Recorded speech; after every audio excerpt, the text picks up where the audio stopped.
Trek Geeks is proud to have FanSets as our presenting sponsor.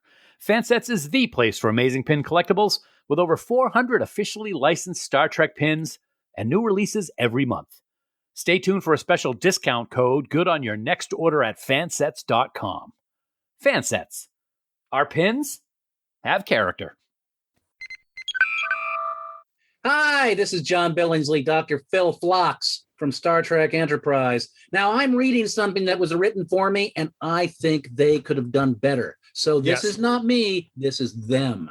My prescription for you is a healthy dose of the Trek Geeks podcast starring Dan Davidson and Bill He Could Have Done Better Smith. It truly is the best medicine. Oh, come on, boys. And here's how they close it. Doctor's orders. Shame, tisk, tisk.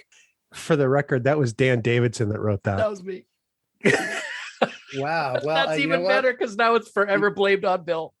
That's forever blamed on Bill. Thank you, Mr. Bakula. There you go. Ooh, wow. All right. All right.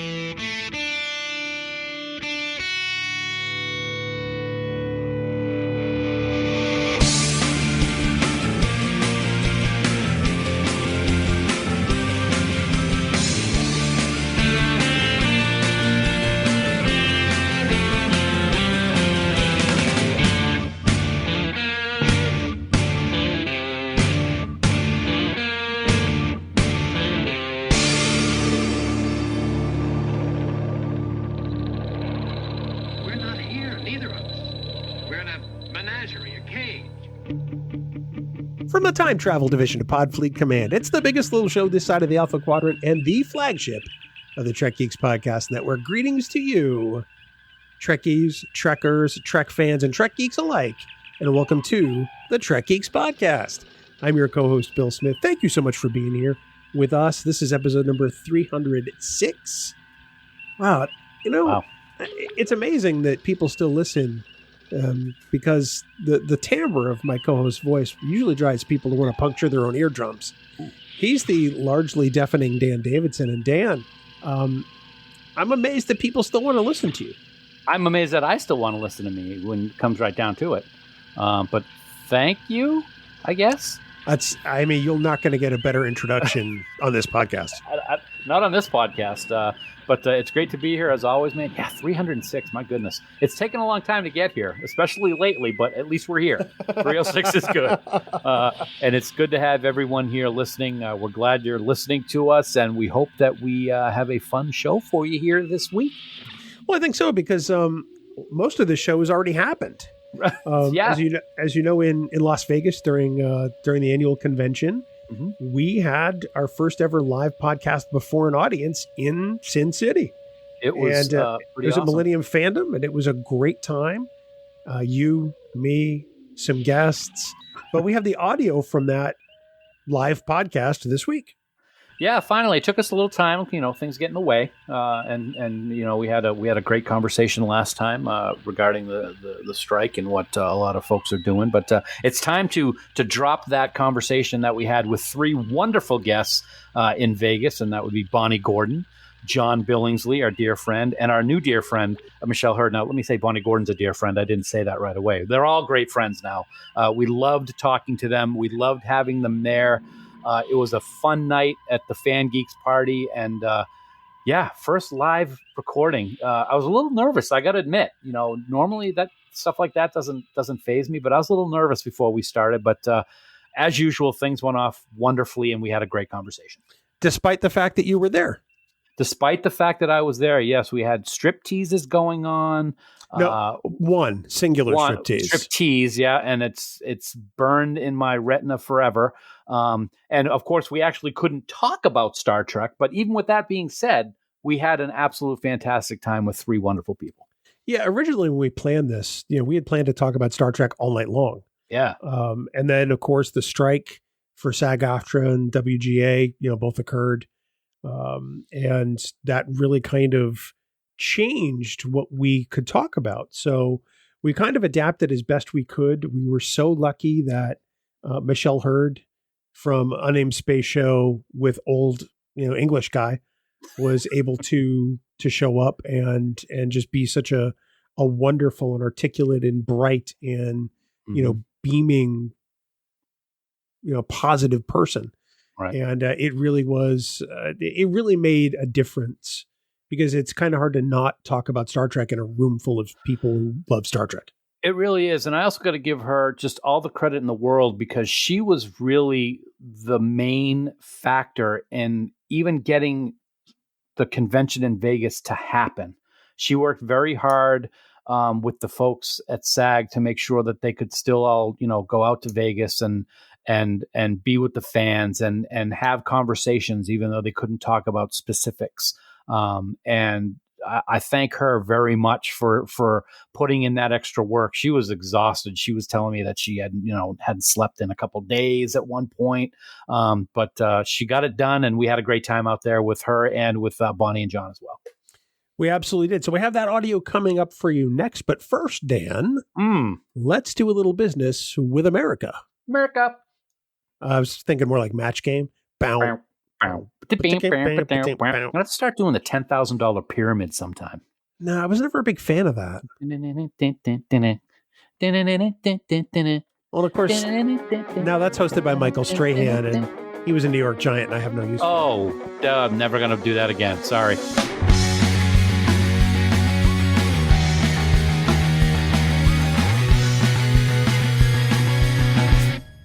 Dan, as always, we want to take this moment to thank our friends at FanSets for being the presenting sponsor of Trek Geeks.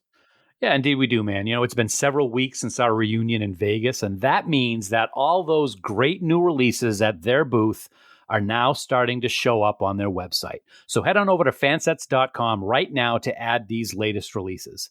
From the universe of Trek, it's 2 awesome first officers, Mr. Spock from the original series, and Will Riker from The Next Generation.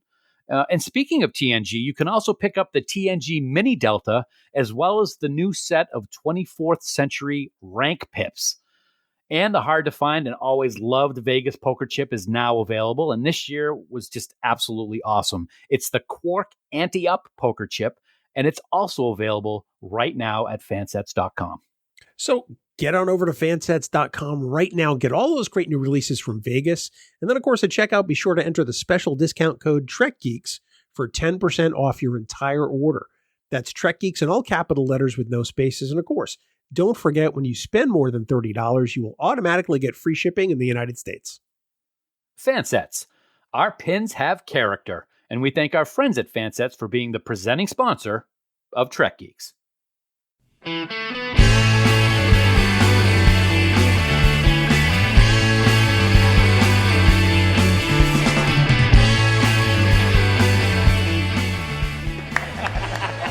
All right, let's get this going. Everybody, thank you so much and welcome to Trek Geeks Live here in fabulous Las Vegas, Nevada. Woo! Thank you so much. I would say I'm excited to have my co-host here with me, but let's be honest, I'm never excited to have my co-host here with me. He's probably the world's worst travel partner. He's the annoying and snoring Dan Davidson. Thank you. I cry in my sleep. I cry whenever I'm next to my podcast partner, but everybody knows why. That's right. We are here for a fantastic discussion with 3 amazing people. Who work on an unnamed science fiction Exactly. thing. Absolutely. Or so we've been told, because we have no evidence of this. You can technically say mine. That's right. That's we true. do have Bonnie Gordon from Star Trek Prodigy. Yes. And some people who do some acting. The wonderful and amazing Michelle Hurd. And the mostly tolerable John Billingsley. I think having Mr. Bigglesworth here is one of the best things about this entire evening, so thank you for being here, John. Agreed. I don't have a microphone. Here we go. There he is. I think we've just discovered the biggest mistake of the night. So, first things first, thank you guys so much for being here. We know that it's been a very stressful and interesting time. So I guess, Michelle, the first thing I would like to ask you, if you could, is give us an update. I've been watching you on the East Coast, all of your interviews, the passion and determination that you have for you and all your folks, and as well as John and everybody. No. I'm wondering if we might ask the people who want to not listen to go in the other room. Let's do that. Anybody who's in this room who is who wants to really pay attention to the interview, that's great. If anybody's going to be talking and having conversations in this room, we would ask that you go out into the bar area so that everybody can actually hear what's going on. That's basically a nice way of going, shh, everybody shh. Everybody shh. Mama Michelle staying quiet. It's so quiet. Shh. Dan Davidson's working here, folks. Thank you, John Billingsley. You're welcome, John Billingsley. Thank you, John Thank you so much, John. Thank you, John. Billings and accounting. Yes. So, Michelle, yes. What can you give us on an update on how things are and all that fun stuff, if you want to call it fun stuff, which it really is? I know. Is it fun stuff? I don't know. I'm not even sure. I don't know where I'm coming and going at this point. Shh. So the one thing I'm really happy about is that we were able to carve a way for us to do what we're doing right now. Yes, absolutely, yes. Michelle was behind Thank a you, lot Michelle. of that, so this con is happening because you fought to have these loopholes, and thank you, Michelle. Yeah. Because thank you. I want everybody to know we all appreciate you so much, and that's why we wanted to do this. And the fact that you guys are going to let us shift our focus and celebrate the actor is so special and appreciated here. We need to let those people over there know that without the actors, without the writers, the stories don't get told. And storytelling has been around for centuries. This is how we connect. This is how we find humanity within each other. Doesn't matter where you're from, what you like, what you look like. Art is the bond that keeps us united. So I'm so glad that we were able to do that. This is a really challenging a contract and time. I feel that this industry, my industry, is a microcosm of what's happening in the world. The divide between the haves and haves not is getting so insane right now that something has to change. Yes. And you know what? If the actors, the artists are the ones who are going to have to stand up, step up, show up, and start the ball moving, then so be it. We will do that, and that's what we've been doing. And we've had, Nice. The writers, are phenomenal. WGA, which is 11,500 strong, have been on strike for 3 months. That's 3 months without working, you guys. 3 months without working, and that really hurts. Today, Friday, the AMPTP has sat down at the table with the WGA to talk. And I have to say, I think that's because of all the publicity that has happened. And they didn't get some good publicity. They had some bad publicity. But the eyes of the world are on this. I mean, it's kind of crazy, right? Because, this is our little acting industry. But the world sees this because this is the labor issue. It's about working class people. Shh. There's a super cool room next door if you guys want to talk. But this is, the whole world is experiencing this right now. Yeah, right. There is such a divide. I was just saying to my friends that we, back in the day, we would say millions and millions, right? 10 years ago, say. Now we say billions and billions. What's going to happen in 10 years? We're going to talk about trillions and trillions. Yeah. We're, in my union, 160,000 strong singers, voiceover artists, dancers, background artists, principals, stunts, 160,000 people. 87% of that 160,000 are not able to qualify for health insurance, which is $26,000 a year. You have to make $26,000 in a year to make our insurance. 87% of our 160,000 strong don't qualify for that. 98% of that 160,000 strong work below minimum, meaning we're basically making less than $12 a day. When I try to explain what the all the people that it impacts, people always bring up, well, aren't there multi-million dollar stars and all that stuff? That's, again, the 1% to 2%, right? 1% to 2%. Yep. And people can't quite get that. So I explain it this way. You know the TV shows that everybody likes to watch? All the TV shows. Yes. Any TV show. It doesn't. Every single TV show on linear television, on streamings, all that stuff. And you see those actors. You see those actors that, oh, there's that guy on that show. There's that curly-haired girl on that show. You may not know my name, but you know my face. You've seen us. You've seen us on everything. Child molester. He's one of them. And I probably arrested you. You know what I mean? But those actors, the people that you see on every show, they are working class actors. I could do 2, 3, 4 guest spots on those fabulous shows that you like, the big ones, because I'm forced to take a minimum that the AMPTP has introduced. It's a term called top of show. Yep. You know, top of show is not in our contracts. You know that. SAG-AFTRA does not have top of show in the contracts. I remember breaking top of show. You breaking top of time ago. Long time ago.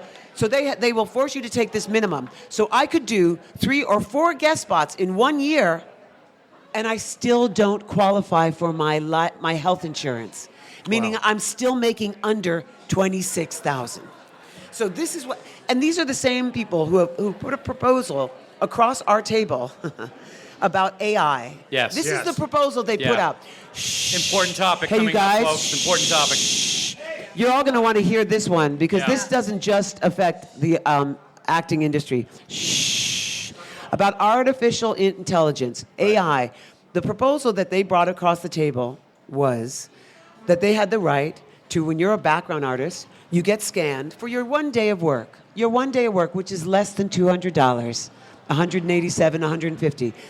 Less than $200 for 1 day. They will scan my person, create an avatar of me, and they are allowed to keep my avatar in their libraries in perpetuity forever and ever, and I will never get 1 penny. No.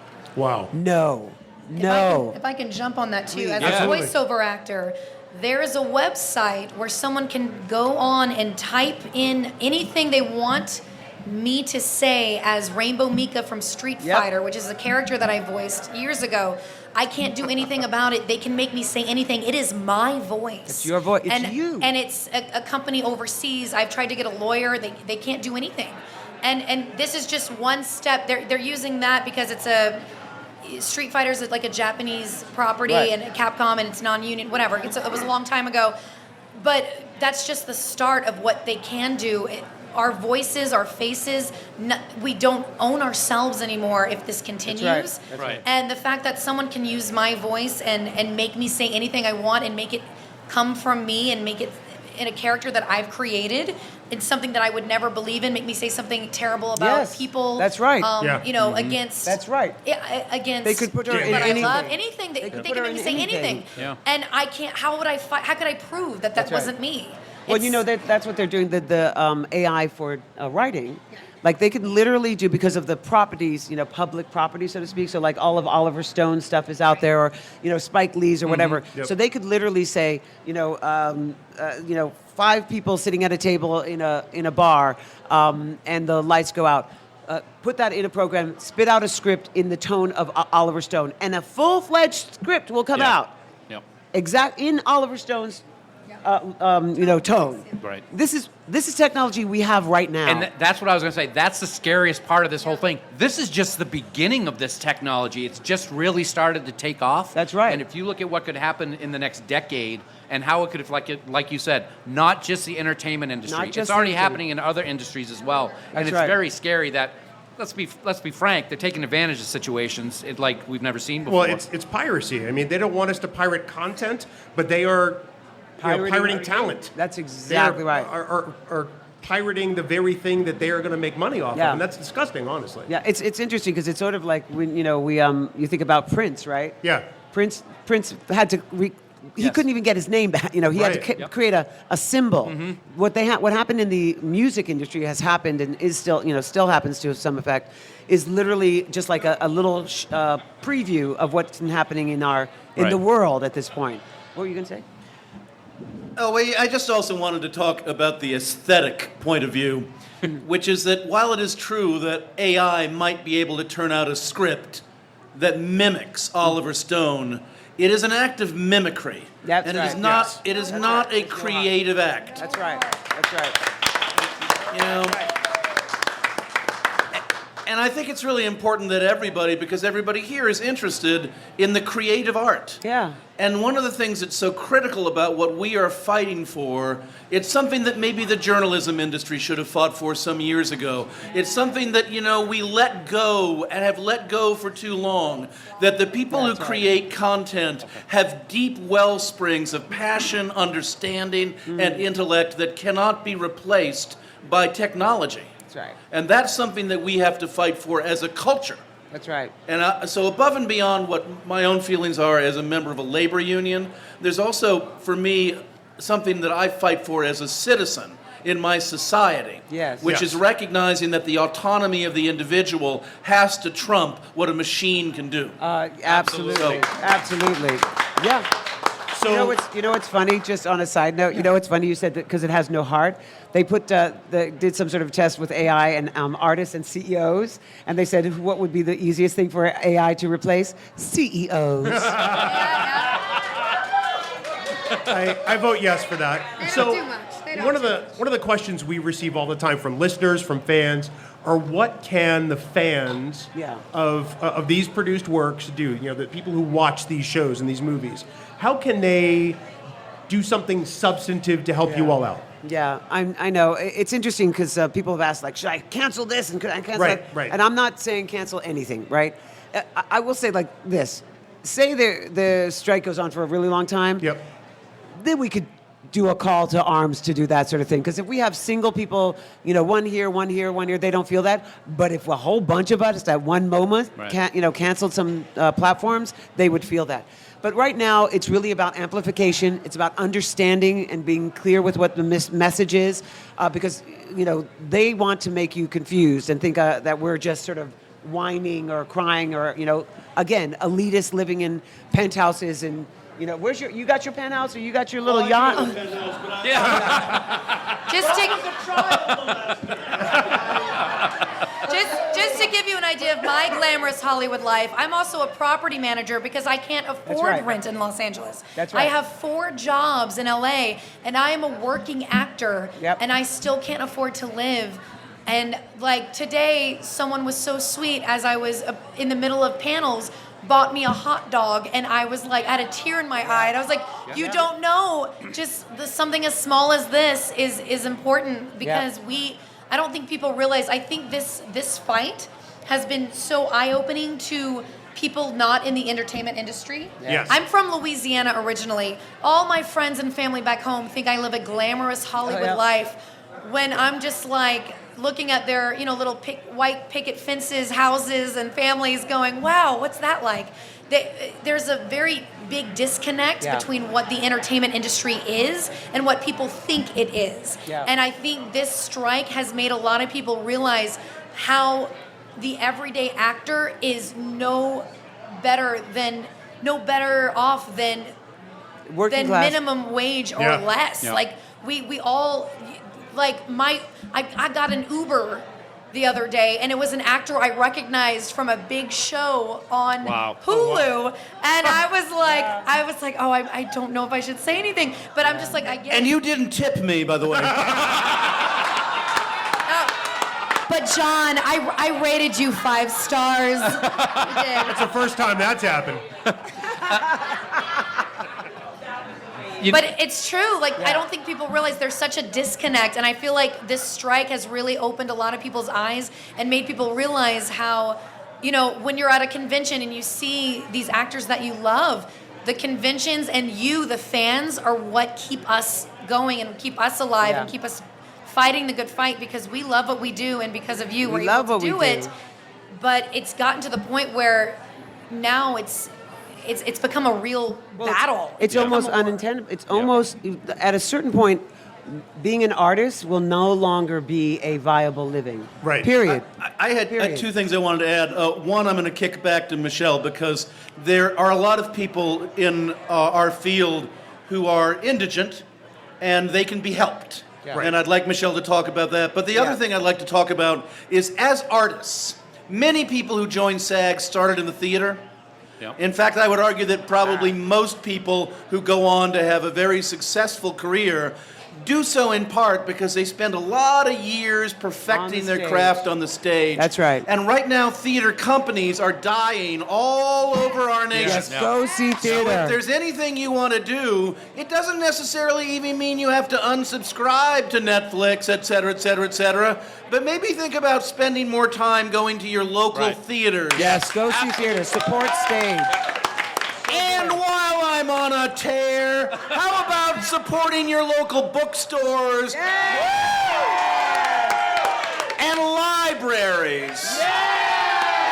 Libraries and librarians are under attack in this country. No, so true. So if there's anything you want to do politically, maybe speak up for your local library at a town council meeting, to a town supervisor, to a mayor, and tell them, get your fucking hands off the books.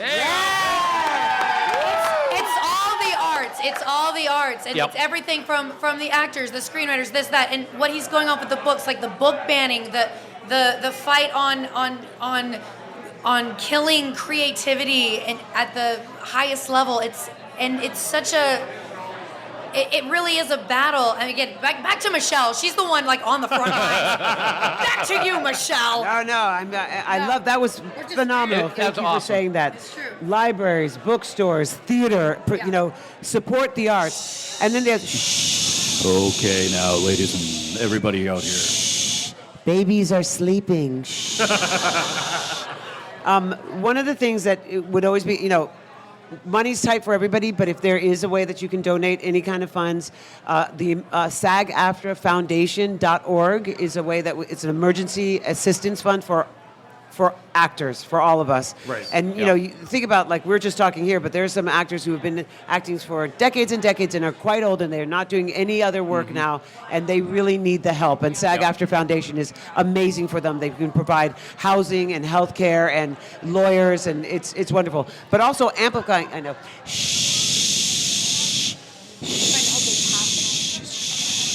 Thank you so much, you guys. Just a little bit. But honestly, if it's so weird in this social media world right now, but that's how information gets out there. So really amplifying, shame them, spread the word. I don't want to see. I don't want to tell people to not go see movies or not go do things. But if we can just guilt them and say, retweet things that you see any of the union people saying. Let them feel the pressure that eyes are on them, because that's why they're at the table with the WGA right now, because we've made such an impact. I love Fran Drescher. She got out there and said, "Don't try to mess with my actors.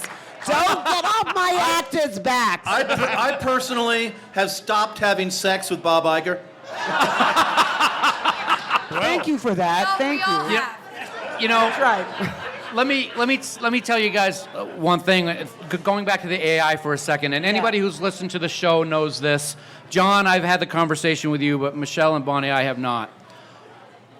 Back in late 1999, I literally had a gun in my mouth and was about to commit suicide. And for a certain show not being on my VCR player at that moment with a certain scene taking place, I would not be alive today. And I don't want a fucking computer-generated person saving people's lives. I want the people that are putting their heart and soul into the writing, into the acting, into the drama. That's what makes us human. And that stuff is not human, and it really gets under my skin. Because it's about humanity. Absolutely. It's about humanity. Yes. Absolutely. Storytelling. Yeah. That's exactly. I'm so glad. I'm so glad that art was there. It was to there. reach out its hand and grab you. That's what we do. I've been a huge fan since I was a kid in the 70s, but I have a very special bond because of that, and I always will. We talked a lot before we decided we would talk about that openly on the show, and it's something that we've been able to become family and friends with a lot of people, and it's because of what you do and all of the people involved in what you're fighting for right now. Yeah.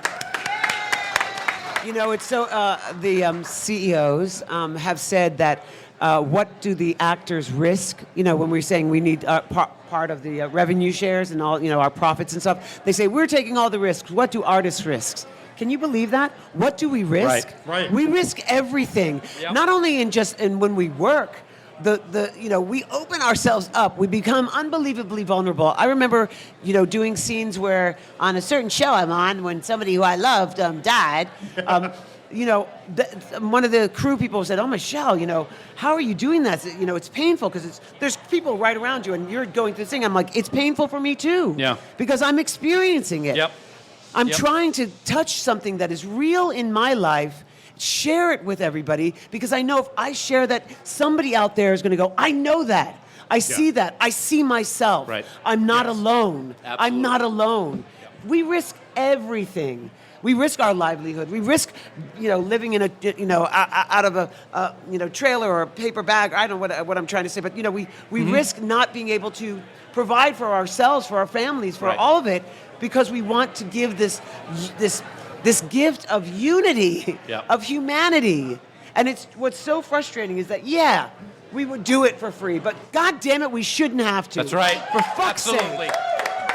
Well, I'm not doing it for free. That's right. Me neither. I do. We're talking about acting, right, John?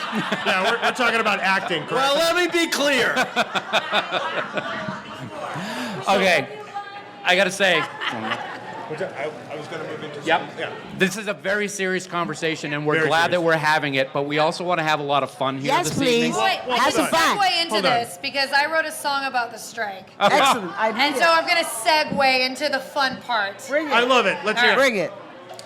What we want is better contracts. Yes. What we need is to make an impact. And all I'm asking is for a little respect when you stream from home. Yeah, baby. Just residuals. Just residuals. Ooh, the AI is stealing all likeness. And this industry is in a crisis, but all we're asking is for a little respect when you stream from home. Yeah, baby. When you stream from home. STRNIK. Find out what it means to me. STRNIK. Paramount and WB. Wow! Little respect. Just residuals. Just residuals.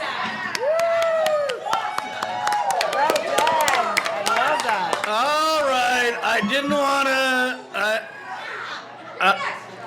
didn't want to do my strike interpretive dance. Just please keep your pants on for this one, okay? Get out your $1 bills, everybody. It's a real treat. That's right. All the money I collect in my thong is going to go to the SAG-AFTRA Foundation. Let's make it rain, people. Remember, please, no video. Oh, dear sweet Lord. SAG-AFTRA, we're coming for you. Give us more money. I think I just went from 6 to midnight. What to do. John Billingsley. No. He needs the fee. Oh, dear God.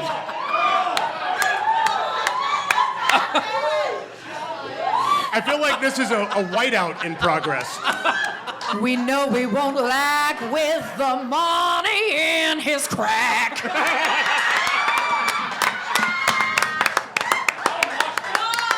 Oh my God. Oh my God. John, you got more?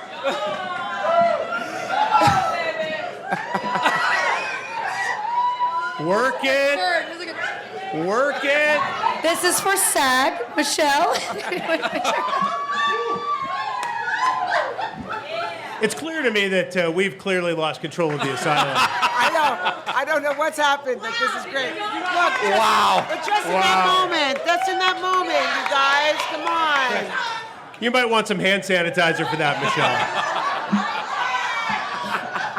So, as everyone in this room knows, we at Trek Geeks ask the most hard-hitting and insightful questions. That hurt me. And really, nobody does a deep dive examination like we do. I think that's safe, Dan, correct? I love this. I think so. Hold on a second.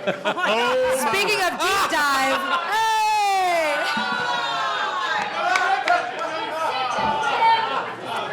Oh my Yeah. goodness. Wow. So, If I wake up with a quarter in my ass crack, I'm coming for somebody.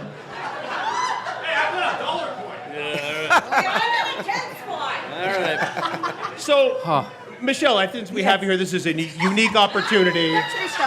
Good Lord. It's a unique opportunity to ask you something What's gonna happen here? that you really need to put some thought behind. It's controversial. You need to defend your choice. Oh, dear. Here we go. Oh, dear. Okay. Does pineapple belong on pizza? Wow. We're asking you to take a declarative stand. And your return to Trek Geeks depends on your answer. That's correct. This is when everyone because they're like, this is important. You know, sad conversation, but pineapple on pizza. This is Wow. I feel like I'm going to fuck it up. I mean, first, I got to preface this. Yeah. I'm a native New Yorker. All right. Oh boy. So I enjoy a traditional pizza. I'm just saying. All right. I'm just Okay, saying. that's fair. But I understand. I understand the strangeness of fruit on a pizza. I do. I get it. It's an interesting thing, but it's not my favorite. That's all. It's not my Okay. favorite. All right. That's great. My heart is broken. I'm sorry. We will accept that as a viable answer. We will. Thank you very much. We appreciate that. Would you rather stay inside on a snow day or build a snow fort? Snow fort. Yeah. Yes. That is correct. Not a question. That is correct. I'm a December baby. Oh, wow. That's There pretty you cool. go. All right. Would you rather everyone you know be able to read your thoughts or have access to your internet history? We're definitely not asking Billingsley that question. Oh, I know. No, I think actually access to my internet history. I don't need everybody. I don't want anybody else in here. I hear that. Yeah. I certainly want to be able to read Dan's mind because I'm afraid there's only 2 competing brain cells up there, and there's not a cogent thought between them. Oh, hey, buddy, you're right there. It's good to see you. Hi. Yeah, hi. And then lastly, before we let you go, first we have to say thank you so much for doing this. Yes. We reached out to you, and you have no idea who we are. And you were so gracious and wonderful to accept.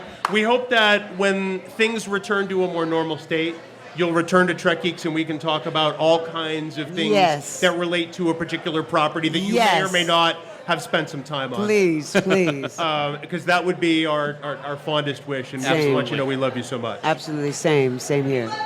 Yeah. Oh, thank you guys. So here is your last question of the evening. Oh, I'm a little nervous. I'm nervous. This is just tough. saying. Would you rather be forced to sing along or dance to every single song you hear for the rest of your life? Wow.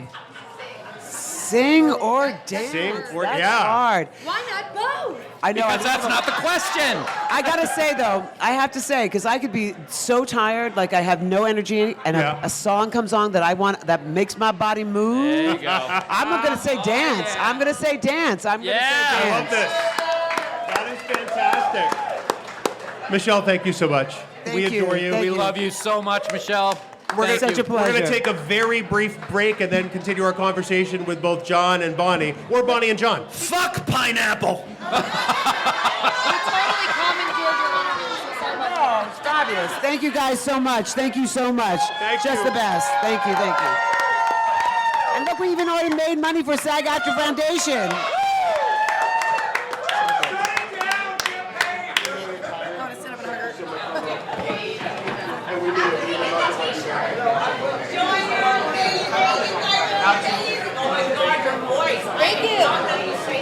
Thank you. I'll be singing later in the other room.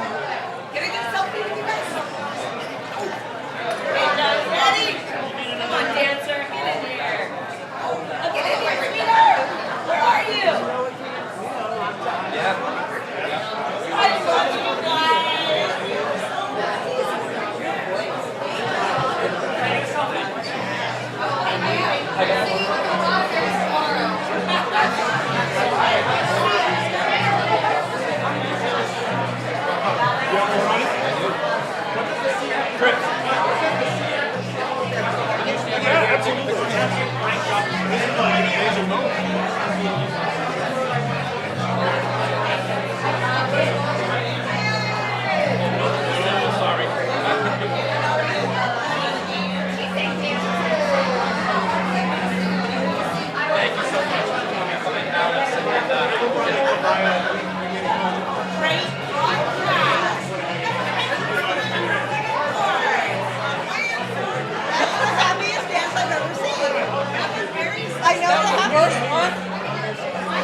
listen to my dear.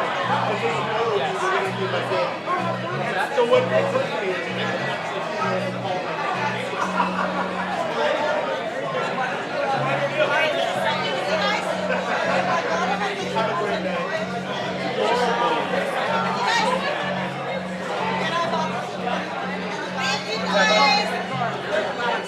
They're in the winning or Billingsley?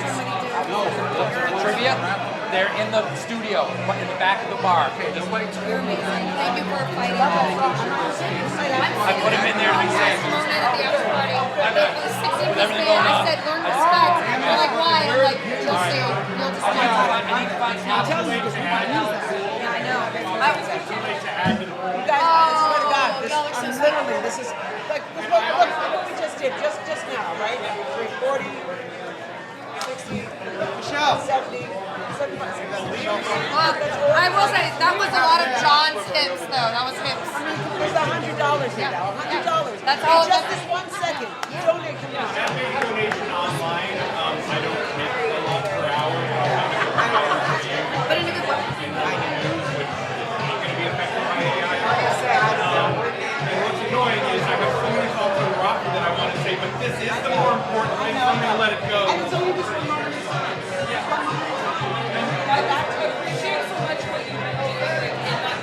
She is fighting the good, like, honestly, Just being able, like, I know front line. like rely on these conventions to live.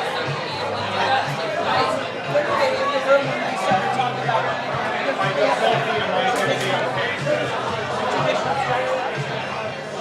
photobombing. I literally, as soon as the comments came up, I was like, no. Because that doesn't hurt the corporations, or that hurts the actors. It only hurts us.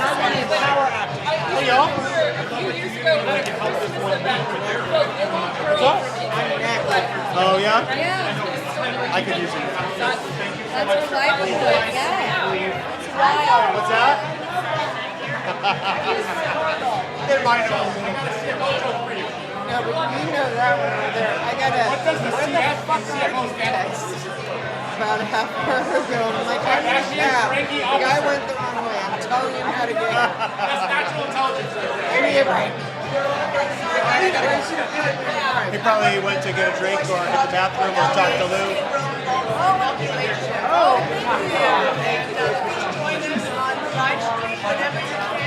I'm based in Los Angeles. We're live streaming, and we love Yeah, I want to touch the photo. Absolutely. Yeah, it's going great. sing with us because she's cool tonight. I'm based in LA, and music is my life. I will definitely sing the show. Every day. I love that. Sorry. Yes. Thank you so much. Thanks. Oh yeah, we still gotta do like a segment with John. I'm a new owner of the bar. Are you also? You're not. I know you're based on the East Coast, but whenever you are in LA, let me know. I understand. This is amazing.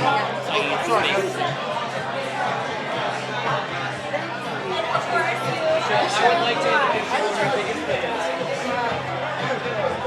Thank you for hosting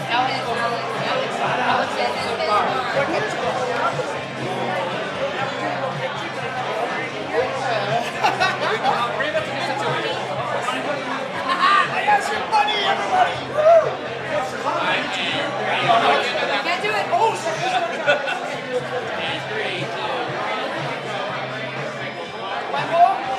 Hold on one second. We got Bill. Come on in, everybody. 3, 2,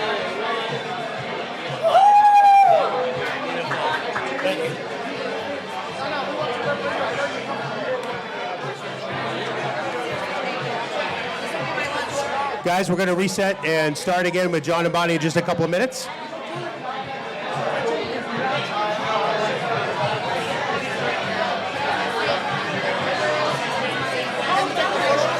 What's that? John and I got It might be best to catch her on the way out because she's trying to make Yes. Yeah, we're My Toddy, my baby. Thank you. Thank you so much. Thank you so Chris is much. going I to know you're walk probably around. going to sneak out, but lovely meeting you. I I know. Thank you so much. That was fantastic. We'll swing by our table tomorrow and say hi. But thank you. I hope everything was okay for you guys. Thank you very much. We'll see you guys tomorrow. Yes. All right. Please fucking do. Send them to me. We're mutual friends, so you'll find me. Not done yet. We have more talking to do. With this lovely lady.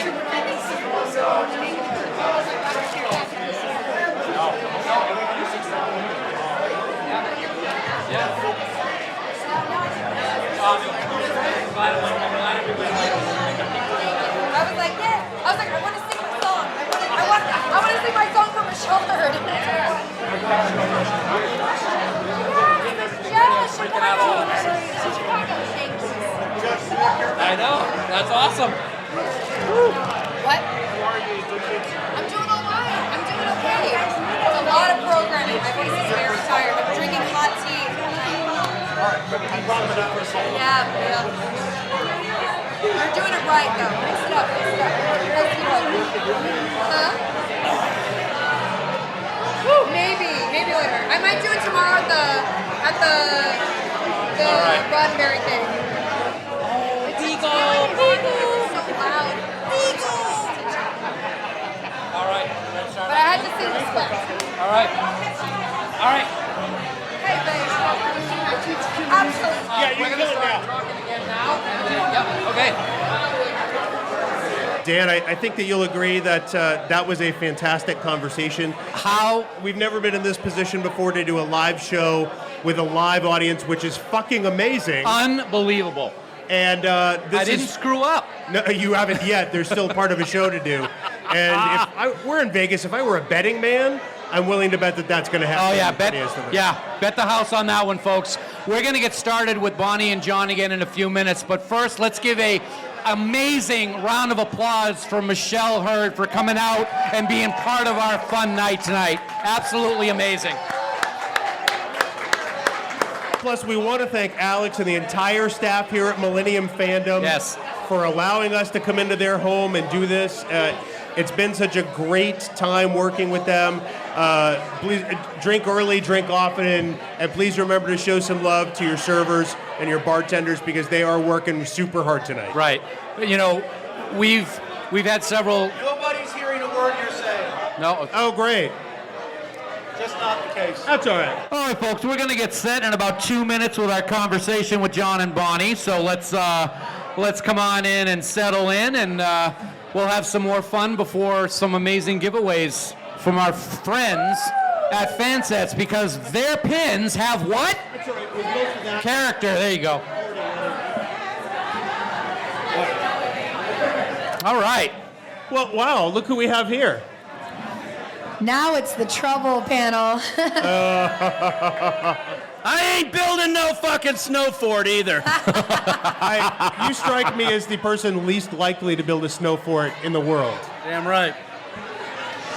All right, so let's start the conversation up again with Bonnie and John. So everybody who is having great conversations. Everybody in the back of the room, if you move to the front of the room, there will be a live sex show. Wait a second. Yeah, I protest. Let's first lure them in, then break the promise. Break their spirit. Very nice. Yes, very much like that. It seems that people are leaving in droves right now. What's that? Yeah, no, Julie's here for this all day long. All right. So. Okay, here we go. All right, let's have some quiet. The interview will begin in 5, 4, 3, 2. Shut the fuck up. This is an adult show, right? It is. It's 21 at a bar? Plus. Yeah, Okay, it's cool. 21 plus. So, Mr. Bigglesworth. It didn't work. John Billingsley. Sorry about that. I always confuse your name. And Bonnie, you both were the hosts of the amazing Trek Talks 2 telethon. We are kind of happy that we're doing it again next year, but what was the most important part about being able to host that show last year? Seeing John with no pants. You wanted the sex show. I'm bringing the sex show. Not quite in the way we thought. Well, he was on a Zoom, so I guarantee you there was no pants involved through the entire Trek Talks. She talked about you with no pants and had to say Zoom. I wore pants for a small section of that talk. It was scripted. Only the Will Wheaton part. Yeah. In his contract, Will Wheaton requests pants. It is really noisy. Yes. Yeah. Hey guys, can we take the level down a notch? This is being recorded, I think. Yeah, we're having a good conversation for the podcast, and we'd love everybody to kind of lower the voices so that we can have a great conversation. And as soon as we're done that, then we're gonna have a great time with our giveaway. So now we're asking for a little respect when we talk up here. Nope. So anyway, Mr. No Pants. It didn't work. This is a work you've been very involved with over the past few years, and when you condescended doing it, suggested we help you do a telethon. Did you imagine that it would ascend to sort of this level? No, but I'm not going to assume that anybody knows what we're talking about either. Right. So for those who do not,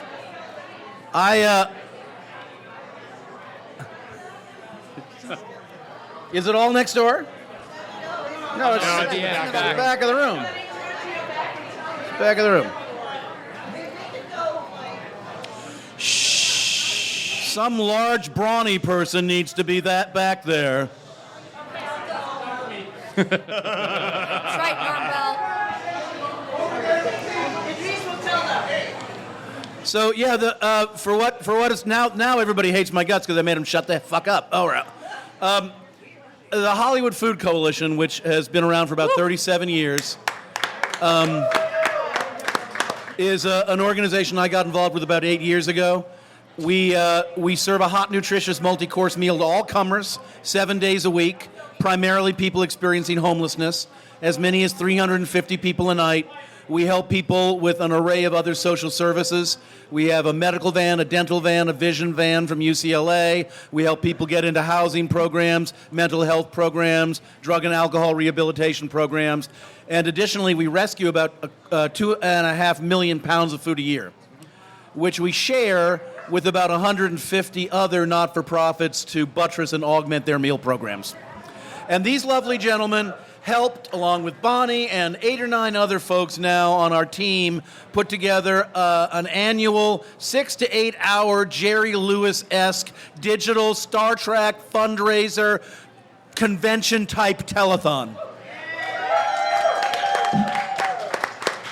It's called Trek Talks.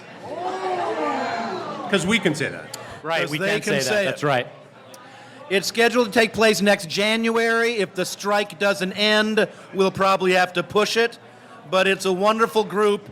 And I really also want to say that one of the things we also do is we try and promote something called Trektivism, which is to try and encourage fans, celebrities, to tell their own stories and introduce all of us to really cool things they do to help the community. Yeah. So we're going to keep expanding that concept and hopefully introduce more and more aspects of the story of all of us doing cool shit in the world down the years. Amazing. Absolutely amazing. And through the first Trek Talks and then Trek Talks 2, we have been able to raise almost $250,000 for Hollywood Food Coalition.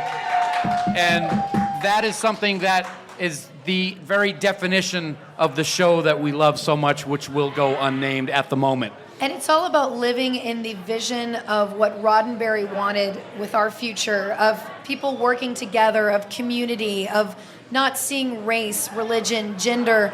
It's all about everyone coming together and loving your neighbor and respecting your fellow people.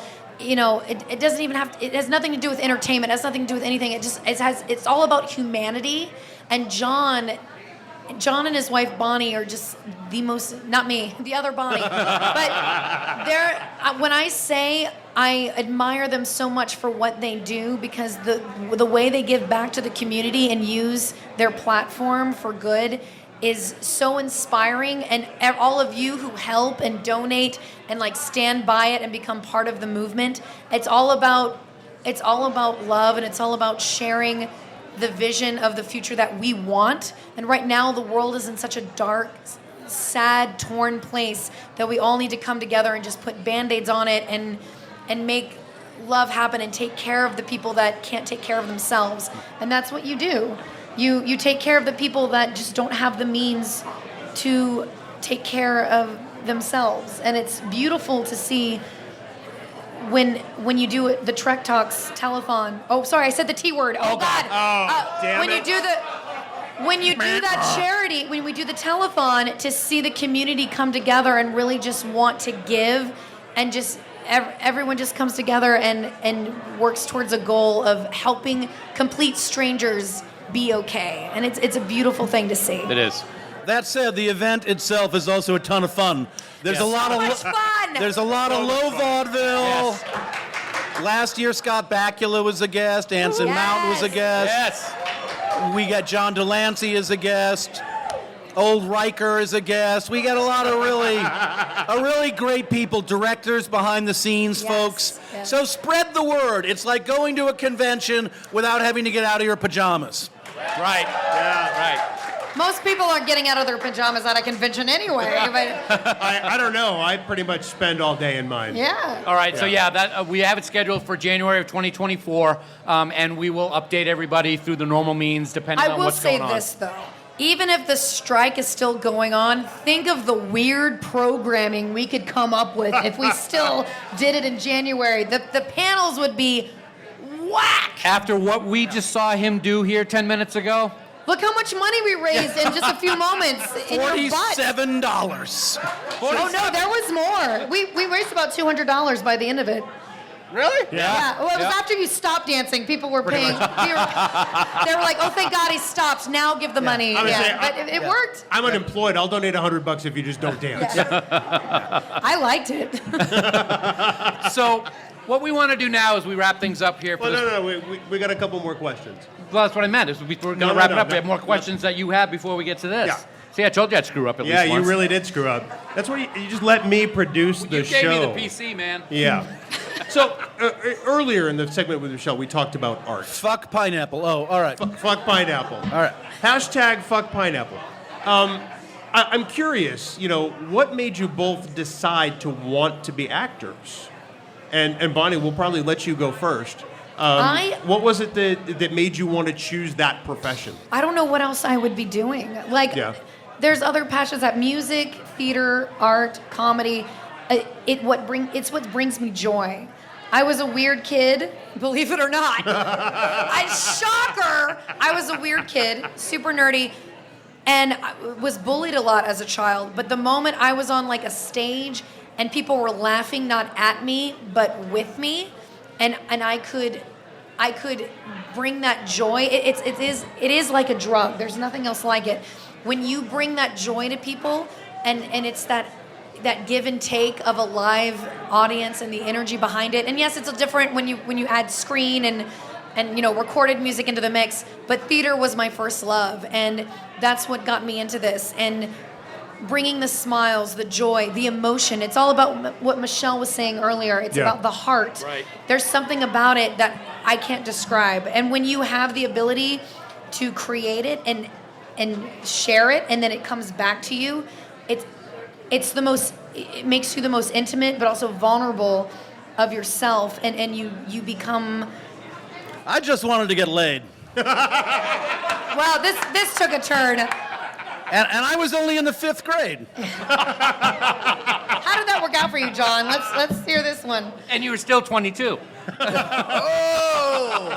Oh, Dan, very good. Shots fired. Very good. That's true. It's all about the heart. It's all about the heart and sharing your passions and love with the people who share it with you, and the give and take. And then John. Then There's Maud. Yeah.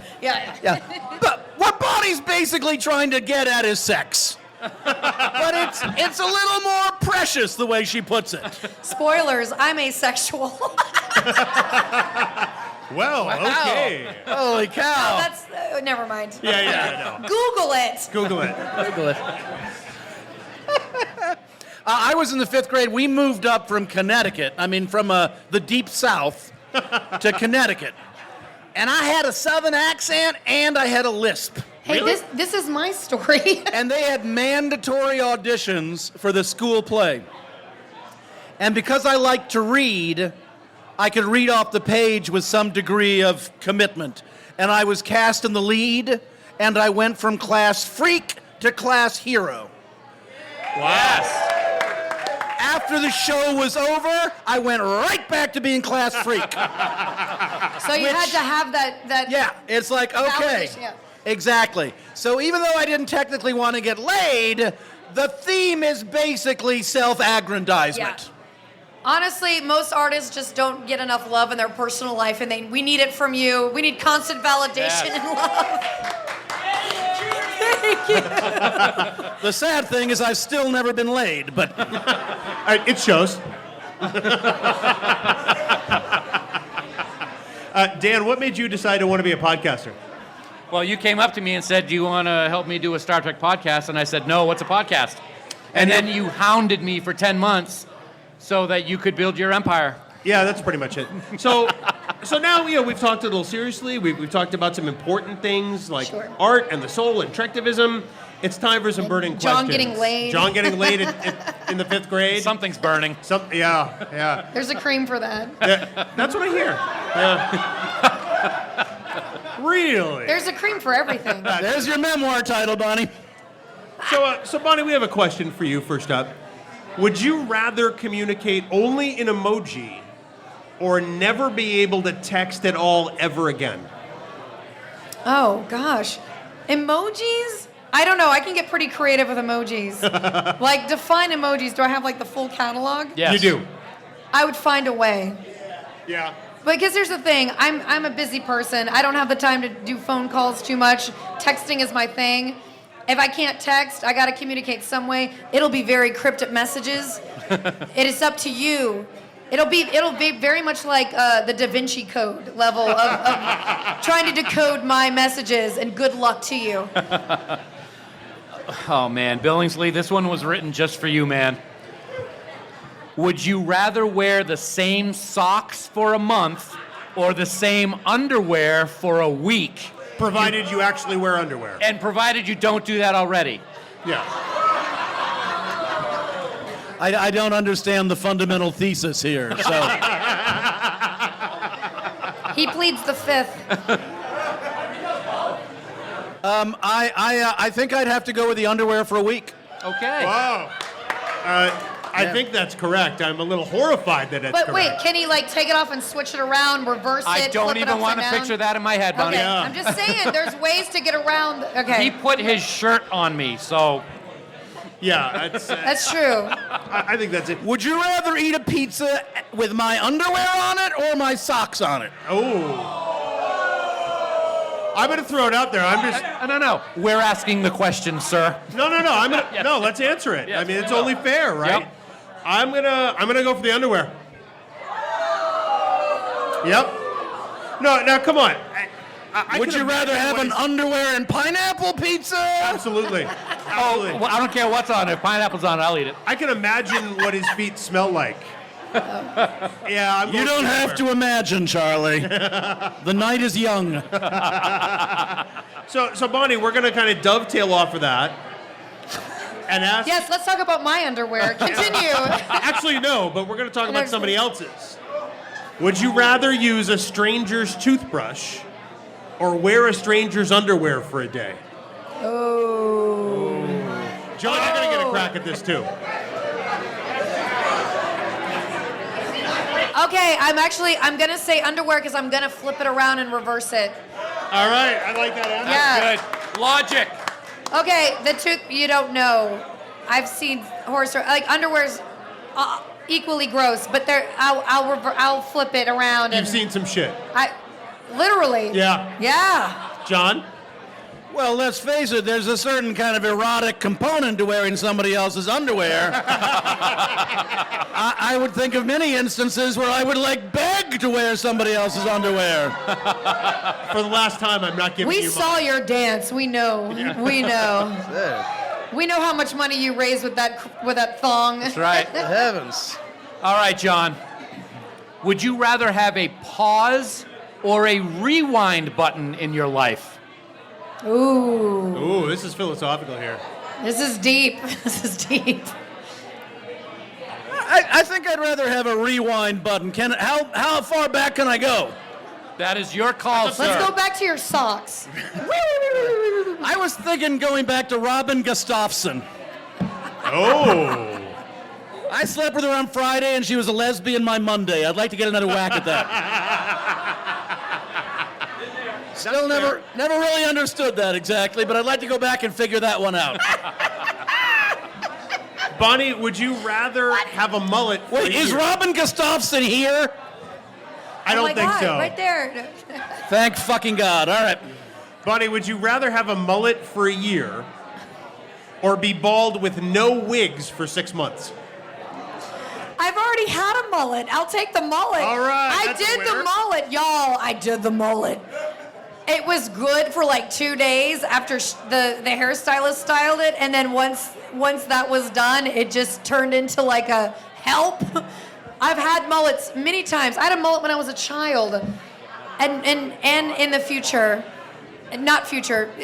Fast forwarded. Rewind button. Where's your rewind button? I've had mullets. It's been done. If I can't have wigs, what's the fun in that?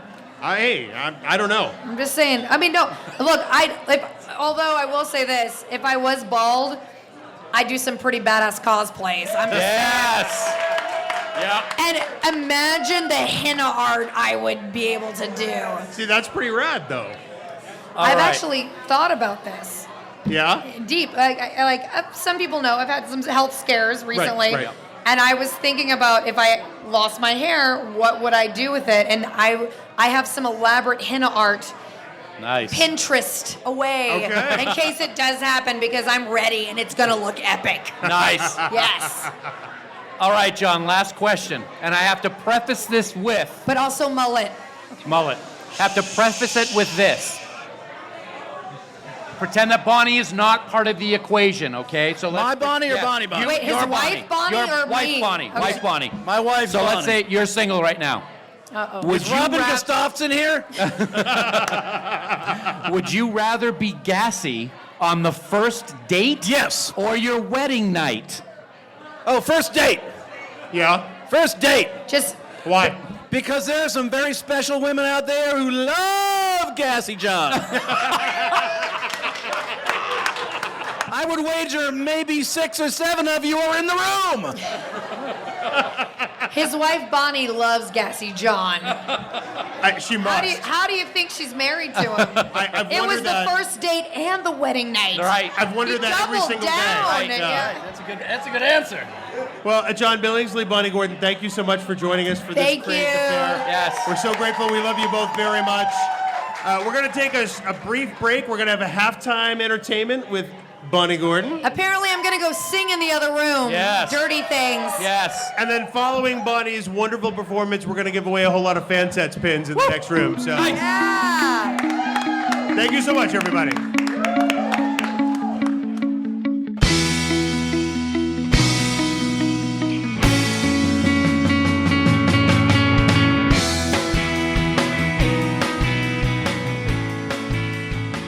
Well, Dan, that's kind of how you do a live show when you can't talk about Star Trek. Huge and sincere thanks to Bonnie Gordon, to John Billingsley, and of course Michelle Hurd for joining us, for being such amazing sports, for really stepping up and helping us out, and creating a great night for everybody, because it really was for me a night to remember. It really was a fantastic time, and I hope the people in the back have finally settled down in the last month and a half. Shh, bring it down. Bring it down. It was such a great time. And afterwards, Doug Jones showed up like he did last year at our party, and it was great to see him and all the people associated with his team. It really was just great. And we said it before, this was the perfect place for our party and our podcast to happen that night.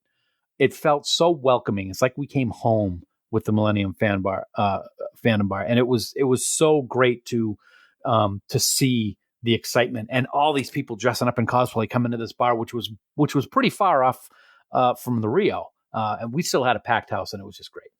We did. There will be some discussions between us and FanSets on changes for next year, as we always do with every party. And I'm sure space will be first on everybody's mind. We know there were some people who showed up and then left because it was really elbow to elbow in there. It was. Understand. Yeah. Yep. So, no party has been perfect, but it's always been a perfectly wonderful evening, once you get to the end of the night. So we thank everybody who attended, for everybody who tried so hard to get tickets and showed up. And whether you stayed for 2 minutes or 2 hours, we are so grateful. And we hope to do it again. Oh, we're doing it again. Well, okay. Dan has spoken. Danny, what else we're doing again? What are we doing again, buddy? We're gonna go after this is done. You and I, we're gonna go listen to some 5 Year Mission. Yeah, we are. Cool. Because who doesn't love 5YM? I mean, they have so many great songs, Dan, and every one is about a separate episode of the original Star Trek. Original song, not parody. These aren't jokes. Nope. This is not like Star Trek and like you used to hear on Dr. Demento. This is new ways to look at these episodes that we've loved for 57 years. So get on out to, I know, right? Get on out to 5yearmission.net. Get all those CDs shipped to your house so you have that physical media in your hands and become huge fans, because I am, Dan is, and we guarantee you will be. 5yearmission.net. It's great. Year 1 through 4, Spock's Brain. They're working on year 5 right now, actually, and it's going to be coming out soon. Indeed. I hope sometime soon. But anyway, I gotta kind of put on my TV commercial voice for this week because it's very important. You fought the Romulans, you've defeated the Klingons, and you faced off against the Borg. And hell, you even obliterated the Jem'Hadar with weapons like phasers, photon grenade launchers, and Tetrion pulse disruptors. You've shown your superiority through the Alpha, Gamma, and Delta quadrants. But are you ready for the ultimate first-person shooter experience? Join up to a dozen friends online as you run through the corridors of your favorite starships and mow down all the enemy band players as you try and defeat the ultimate drumming enemy. It's Star Trek Elite Farks. Rated T for Teen, now available on Windows 98, Windows ME, and Xbox 360. Oh, God. You told me you had something special planned today. Oh, that was great. You really sold it with the Rated T for Teen. Yeah. Can I get a half a star? I had fun with that one. I'll tell you what. I thought of it driving home last night. The geek in me wants to say, Xbox 360 wasn't out at the same time as it wasn't. And I know. Millennium. But if I just said Xbox, people would have thought, what the current one. So I had to throw in an older version there. Yeah. So I was thinking, I was using my noggin. Rated T for Teen. Elite Farks. Elite Farks. Yep. Very important. Very big game. Big game. Big game. Download the new maps now.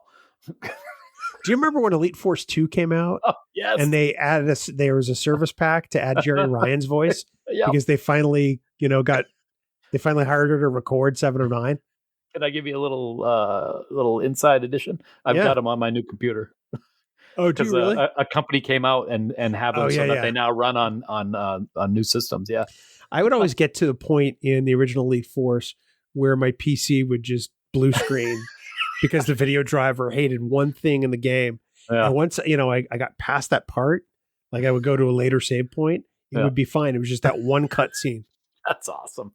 Old style first-person shooters. Yeah, 5yearmission.net. Go get your copy of Elite Farks now. Yeah.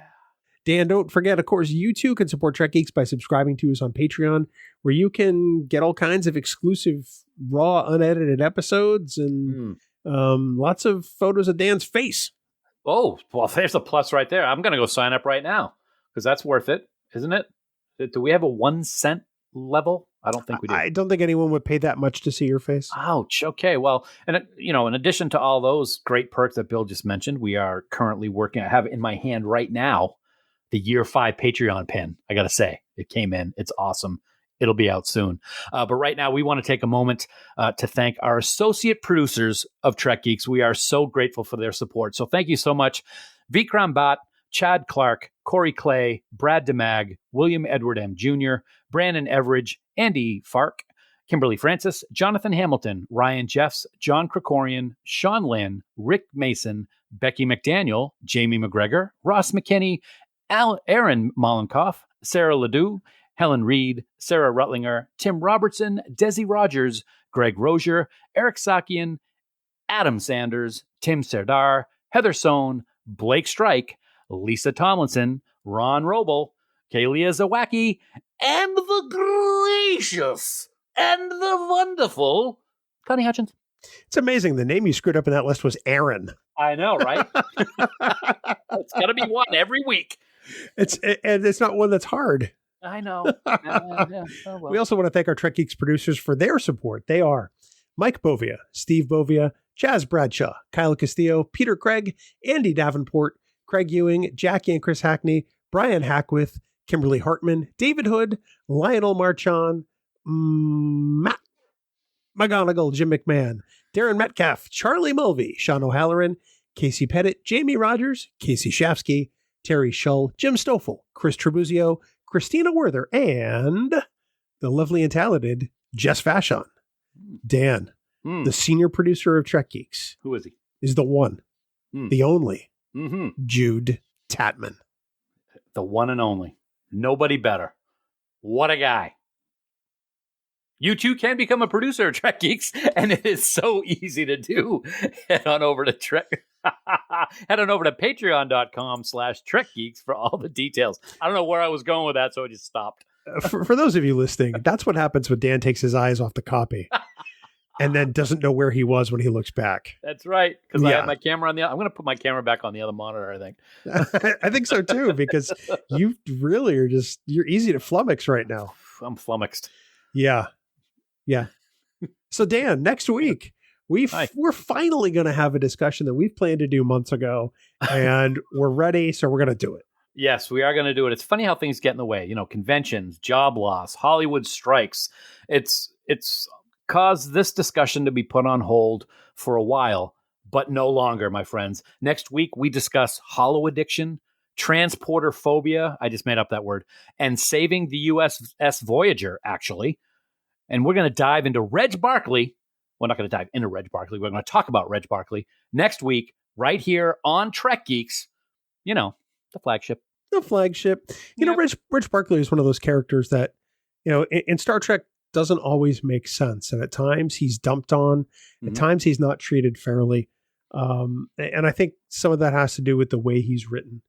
But it's going to be part of a larger discussion on mental health and Star Trek, which will kind of be a recurring theme for us, over the next few months and possibly into next year. As I've learned recently myself, mental health is supremely important, and we all need to do more as individuals to talk about it and to make sure that we're getting the help we need. And I think that it's good to talk about this through the lens of Star Trek. It's a very important topic, and I think that we've talked about that we have the ability to do things with these microphones for good, and I think that these are going to be very important conversations. We're going to have fun like we always do, but they're very important, and I think that we can both learn a lot and help each other and others with these conversations. So I'm really looking forward to doing them, buddy. And that's next time here on Trek Geeks. Of course, for more great Star Trek discussion, we want everyone to check out the other shows here on Trek Geeks. We have so many great podcasts that are all produced by fans that just love this franchise the way you and us love this franchise. So you can find all our podcasts on the Trek Geeks website at trekgeeks.com/listen. Trek Geeks. No one talks Trek like we do. That's so true. And of course, for all the news on all the Star Trek, please visit our great friends at treknews.net. For now, this has been episode number 306 of the Trek Geeks podcast. We do hope you all live long and prosper. The best weapon in Elite Farks is the ultimate coconut launcher. It's awesome. Check it out. Download it. You can make it your desktop picture. It's awesome. See, I would have thought, the iMod was the big gun in that game. Mm-hmm. You could have called it the Infinity Farculator. Oh, my goodness. The iFark? That sounds like a bad word, actually. So the iFark? Yeah, I like that. That sounds like a new phone. I have no response to that. Music for Trek Geeks is provided by 5 Year Mission. They're writing an original song for each episode of Star Trek. Hear more of their music at 5yearmission.net. Trek Geeks is a production of Coconut Media Works. Executive producers Bill Smith and Dan Davidson. For more great Star Trek discussion, discover the other shows of the Trek Geeks Podcast Network at trekgeeks.com or find us in Apple Podcasts, Spotify, or your favorite podcast app.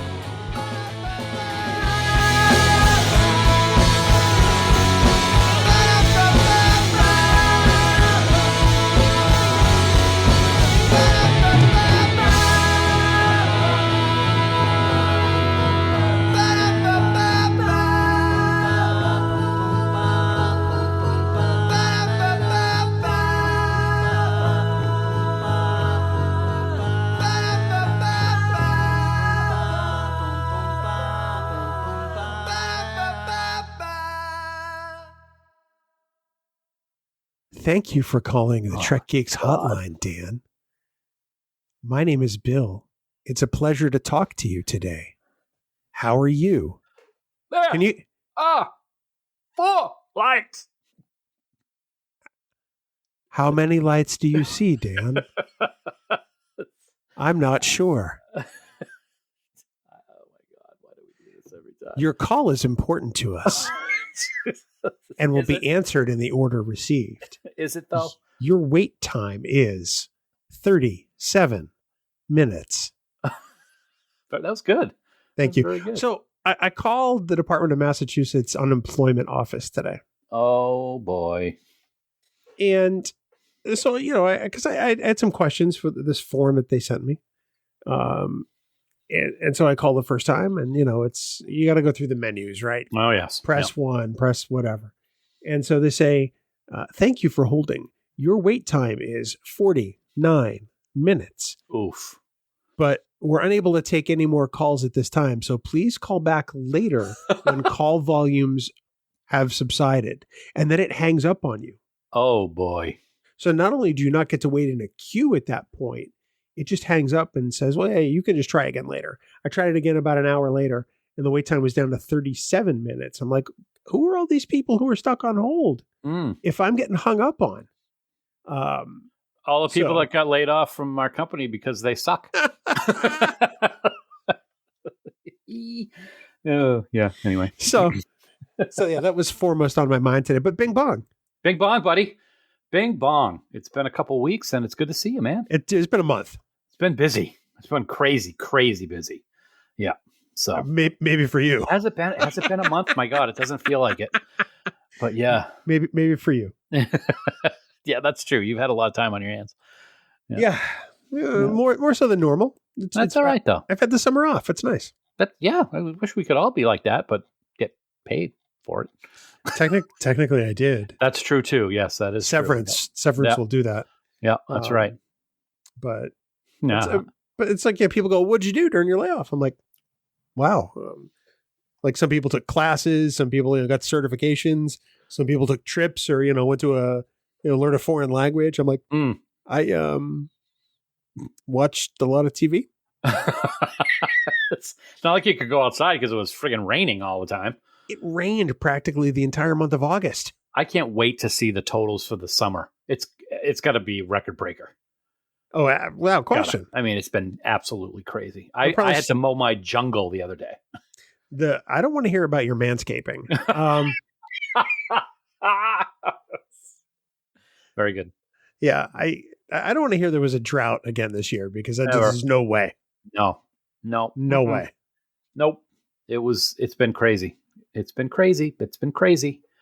So, yeah.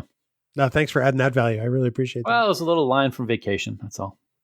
Yeah, well, it was a riff on a line from Vacation. Exactly. This is crazy. This is crazy. This is for crazy. all those times you've corrected me, you son I'm of glad a you're doing it. I'm glad you're doing it. It's about time.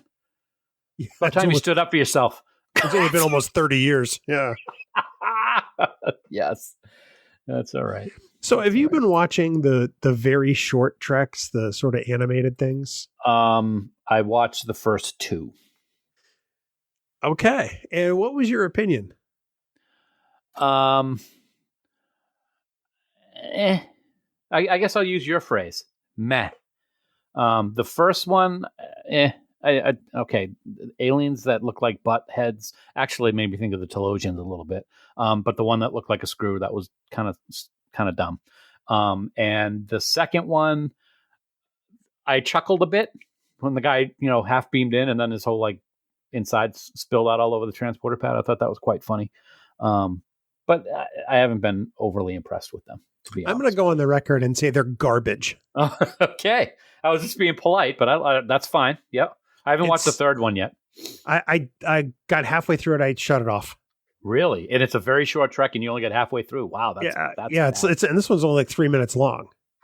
Wow. What is it called? Worst Contact, I think is Worst the name Contact. Of it? Okay.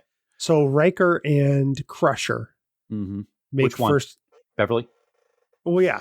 Okay. I would have said Wesley otherwise. Okay. No, true.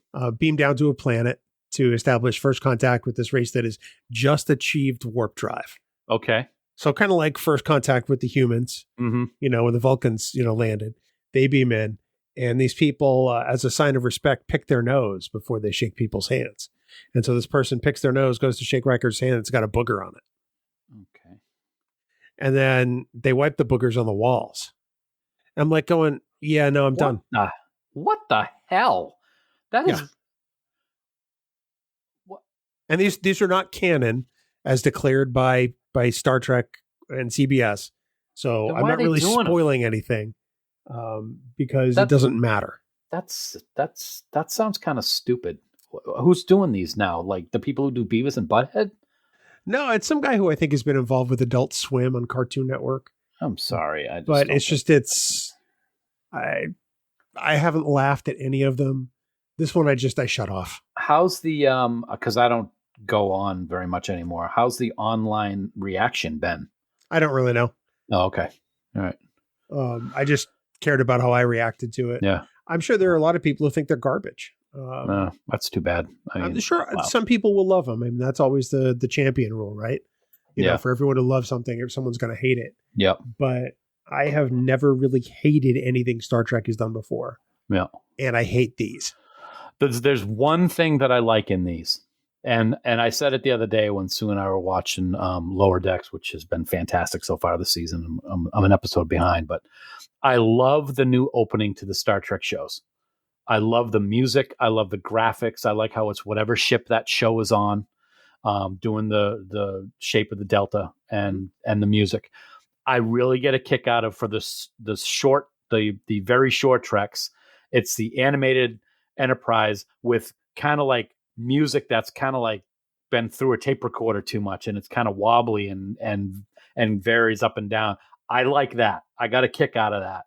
But that's really the most positive thing I have to say about them, that what I've seen so far.